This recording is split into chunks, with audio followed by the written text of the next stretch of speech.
Hey guys, welcome to today's video. Today's Mask Monday video.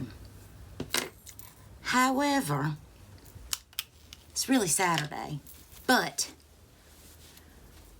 I was feeling super duper stressed and I needed to pamper myself a little bit. So, we're doing my mask today. I am going to use this Beauty Skin Real Essence Mask Shiny Pearl. Perfecting and Brightening. It says, Beauty Skin Real Essence Pearl Mask perfects and brightens with natural origin pearl to create high luminosity and radiant skin. And the directions say, actually, I had to put my glasses on for this because it's written kind of small. It says it is the solution for moisturizing, brightening, and luminous. How to use. Apply toner to skin after cleansing, which I've already cleansed. Remove mask from the pouch and apply to face. Placing mask to fit eye and lip area. Remove after 10 to 20 minutes and lightly massage remaining solution into skin with your hands. So that's what the packaging looks like. And this mask was kindly gifted to me by Miss Kim from Kim's Happy Place. Let's see. And my toner, and this is what I always use as my toner, the First Aid Beauty Ultra Repair Wild Oat Hydrating Toner. So let me take my glasses off and we're going to tone. This is absolutely my favorite toner. Love it. It makes me feel very hydrated. It doesn't dry. A lot of toners really make me feel stripped. This does not. Okay, so now let's put this mask on. Yes, y'all, this week has been a shit show if there ever was one. It's been rough. Rough. It's been good, but it's had its moments.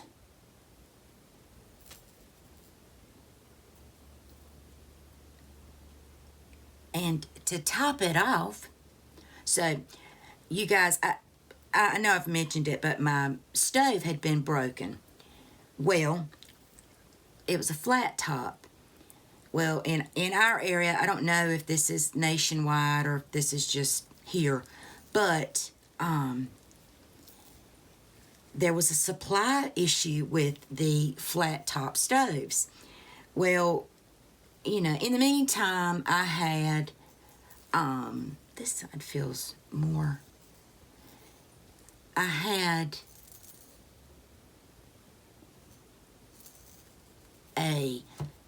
an air fryer. I have a pressure cooker.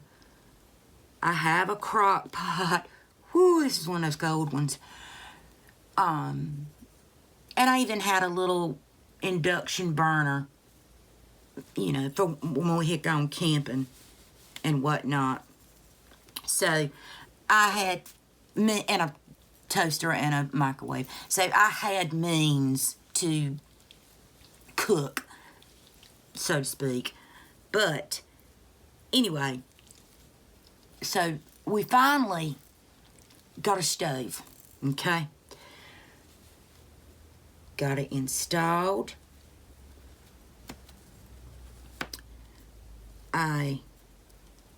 Obviously turned the burners on.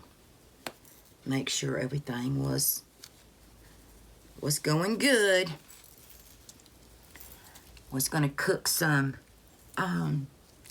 spaghetti tonight for dinner for my family. Well, I had got me a spaghetti squash to fix for me, you know, instead of the pasta. Prepped it, put it in the oven, preheated, did all that.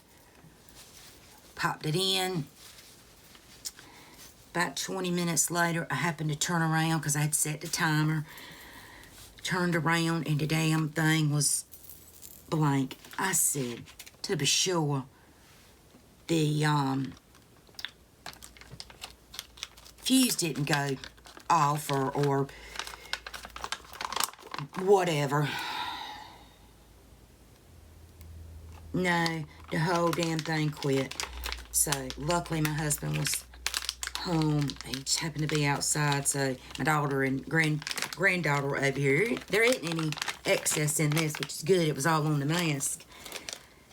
Anyway, so I called him. I said, Jeff, this stove's broke. I said, it's bound to have been the plug. So, sure enough, when my other stove had quit, we kept it, because it's in an island, we kept it there, but we had just unplugged it, you know. Anyway, and it was the damn breaker, so he's gone now to get a breaker for it. And then we have one of our friends is an electrician, so he's gonna come over and hook it up.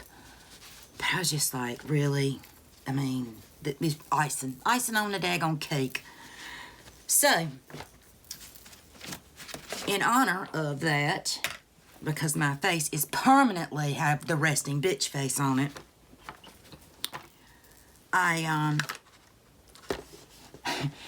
my mama sent this to me back in, let's see, because it's printed, back on May 17th of 2017, and it's just called 9 Struggles of the Girl with the Resting Bitch Face, and I always kept it in my office on my bulletin board. But I know Halloween is past, and I did not do any Halloween looks, you know, and I always am teased at my costume as my resting witch face, you know. The guys at work, like I was saying, the guys at work knew better than to call me the resting bitch face. I wouldn't have been offended because, you know, I was the only female there and worked in campus operations when I did end up leaving. But, so I thought to match my mood, I'd read some of these because I just thought it was funny. So, if you have these struggles of resting witch face, this one's for you. People have been asking you if you're okay for your whole life. It's getting old. Who knew that you came straight out of the womb looking so dissatisfied? Stop worrying. It's not a big issue. Many girls have to deal with this. Number 1. Let me put my glasses on and let's see. There we go. That's a sight to see now, ain't it? Okay. Number 1. Your friends and family are always worried that you're having a bad day. From the look on your face, you look miserable. You're just living your life. If you were having a bad day, they would know it right away. At this point, the people close to you are simply used to it. Number 2, you constantly have to let people know that you're fine. For the 100th time, you have to tell people it's straight up not a big deal and you're feeling great. Please don't ask again, or you might actually freak out. You're always fully ready to answer a bunch of questions about your current state of mind. Number 3, it's hard to make new friends because people always assume from your face that you're a biatch.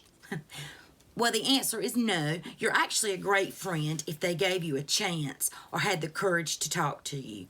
When others first see you, they see you as intimidating and hard to approach. Try to throw in a smile ever so often. Number 4. Sometimes you look like a grumpy cat. You can't help it. You've done everything you can to smile. It's not your fault it's so hard for you to look sincerely happy. You could be feeling amazing and they would never know.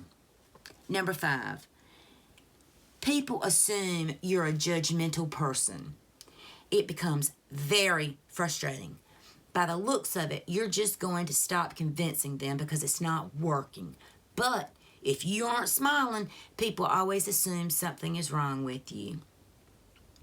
Number 6, I love this one. Your actual bitch face is frightening. When you're really upset, it will be even more obvious that you're about to lose your cool. When people think it's your actual bitch face, is even more confusing. Number 7, the disappointment you feel when people think it's okay to say, wow, I thought you were a total bitch when I first saw you.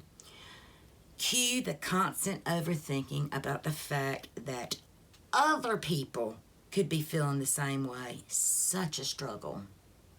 Number 8, when you're at an important meeting or date and you have to be a lot more energetic to make up for your chronic bitch face. It's no fun at all to feel like you always have to worry about how you look in front of other people. You don't want to offend them, especially when it's someone or something that you care about. And number 9, the exhaustion you feel after faking a smile for a long time. You're just tired of people arrogantly thinking that you're angry. They don't know until they understand what's going on in your life. But at the end of the day, your face is beautiful. Don't ever apologize for your so-called resting bitch face. Never feel like you have to prove yourself to anyone. They are either going to love or hate you. When it all comes down to it, you are still going to shine. So there's no need to worry. Your resting face can be whatever you want it to be. By credit Alexa Thompson. So, yes, my mama gave me that because I do always wear my emotions on my face. It's something that I just always have, and it's not really resting bitch face. It was just, this was all in jest, but when I read it, I was like, you know what?